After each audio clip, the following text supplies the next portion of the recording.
The block of marble in front of you was cut sometime between the 1st and 3rd centuries after Christ, and standing before it does something almost nothing else in the Louvre manages to do. This sculpture does not end when you stop looking at it. It ends when you take 4 or 5 steps around it, and finally see the half the artist deliberately kept out of your first impression. From the angle most visitors reach first, the reading feels settled. A body lies face down on a mattress, one arm tucked beneath the head, the spine falling into that loose curve a sleeper drops into without ever choosing to. The shoulders are slender. The stone is polished to the specific softness Roman workshops reserved for female flesh. Everything the eye collects in the first 2 seconds says the same thing. A woman, asleep, undisturbed for a very long time. Then you walk around. The figure is male, not vaguely, not by suggestion. Plainly, anatomically, unmistakably male. And every decision in the composition has been steering you toward that half second of recalibration since the moment you approached. This sculpture is not hiding something, it is timing something.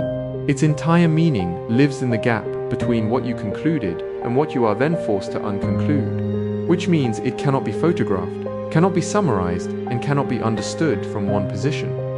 You have to move, that is the price of admission. And then there is the mattress. Guards in that gallery have watched people reach out and press it. Not the body, the bedding, because the fabric looks like it would give under a thumb. The buttons dimple inward. The sheet gathers where the hip pushes down and slackens where nothing pushes at all. The pillow yields differently from the mattress, softer, in a way you would only think to carve if you had spent a lifetime watching cloth behave under weight. Here is the twist buried inside the twist. That mattress is roughly 17 centuries younger than the body lying on top of it. Rewind to 1618. Workmen digging foundations for a church in Rome hit stone. What came out of the ground was the figure alone, no base, no support, lying directly on excavated dirt, like something dropped rather than placed. Body with nowhere to belong. Cardinal Scipione Borghese, a collector with an extraordinary eye for antiquities and very few scruples about how he got them, owned it within days. Then he handed it to a 22-year-old and asked for a plinth. The 22-year-old was Gian Lorenzo Bernini. He did not make a plinth. A plinth is furniture, it lifts an object up and gets out of the way. Bernini carved bedding. In 1620, he produced a buttoned mattress and a pillow, every button sinking its own crater into the fabric and throwing its own shadow. The folds beneath the torso reacting to a weight that has been pressing down for 400 years without ever getting lighter. Think about what that changes. Before Bernini, the figure was evidence, a beautiful fragment with no situation attached, the sort of thing you study with your hands behind your back. After Bernini, the figure is asleep, right now. On something in a room you have just walked into, the bedding hands the sculpture present tense and hands you a roll. Not scholar, not tourist, but the person standing at the edge of a bed watching someone who has no idea they are being watched. That is exactly why the walk around the far side hits the way it does. You were not examining an artifact, you were intruding on a sleeping person, and that person turned out to be someone other than who you assume. Was doing this in the same years that produced Pluto and Proserpina and the group of Aeneas carrying his father out of a burning Troy. Those are the famous ones, but the mattress may be the strangest achievement in the set, because it is the one where a young man stepped into somebody else's sculpture 1700 years late and made it more completely itself. So who is the sleeper? For that you need Ovid. The Metamorphoses tells it in a few hundred lines. Hermaphroditus was the son of Hermes and Aphrodite, and he took from each parent exactly what you would expect, fused into a face that made strangers stop walking. At 15, he left Mount Ida and went wandering alone. In Caria, he found a pool so clear it had no reeds at the rim and no silt on the bottom, nothing but glass flat water, and he decided to swim. The pool had an occupant. A naiad named Salmaches had been watching him from the moment he appeared on the path. When he stepped in, she went in after him, locked herself around him, and begged the gods that the two of them never be pulled apart. The gods, who in the whole history of mythology have never once understood a request the way it was meant, took her literally. Two bodies became one body. Male and female at once, permanently, neither reduced, neither complete. Ovid gives him a closing line, and it is not gratitude, it is a curse. He calls on his parents to make certain that any man who swims in that water. Itchy did not want this. He was 15, and it was done to him, And yet the ancient world could not leave the image alone, not as a story about violation, but as a formal puzzle. Here was a subject that could not be resolved from one viewpoint. To see it, you had to walk. To understand it, you had to hold two contradictory conclusions at once and accept that both were true. Sculptors had chased objects that reward walking around them for centuries. This one did not reward it.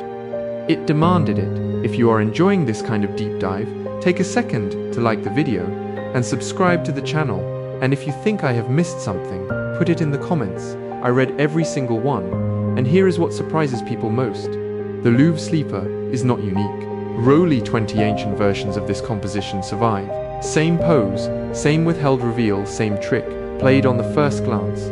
All are Roman marble, and all appear to descend from a lost Greek bronze that Pliny the Elder credits to a sculptor named Polycles, working around 155 BC. The bronze is gone. What we have are translations, recopied for wealthy buyers who wanted the thing in their gardens, across several hundred years. 20 repetitions is not an accident.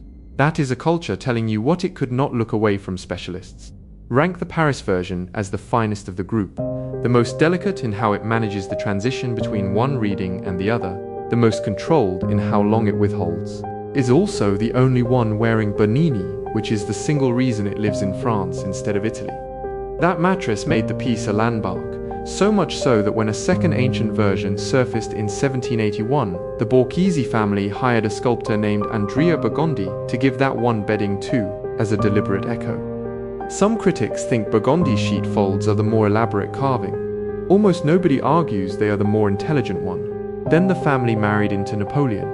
Pauline Bonaparte became Princess Borghese in 1803, and by 1807 her husband Camillo had sold an enormous slice of the collection to the French state, at a price that tells you what happens when the buyer's brother-in-law commands the largest army in Europe. The crates went north. The sleeper and its mattress arrived at the Louvre and never left. The 1781 version stayed home in the Galleria Borghese, and now the quietest irony in the building. The sculpture sits in the Greek, Etruscan, and Roman antiquities galleries in a room most visitors walk straight through on the way to something else. The Venus de Milo is a short stroll away. The Winged Victory owns the staircase. The Mona Lisa is upstairs behind glass and a wall of raised phones. The sleeping figure gets whoever wanders in without an itinerary, which means one of the most daring objects to survive from antiquity is a secret hiding inside the most visited museum on Earth. Not everyone missed it. 1863, the poet Algernon Charles Swinburne stood roughly where you would be standing, went home, and wrote a poem about a beauty that fuses two things we insist on keeping separate and comes out larger than either alone. When it appeared in Poems and Ballads 3 years later, it caused exactly the scandal you would expect from Victorian England, proof the sculpture still worked 17 centuries after it was carved. So the next time somebody tells you a sculpture is just a shape in stone, think about this one.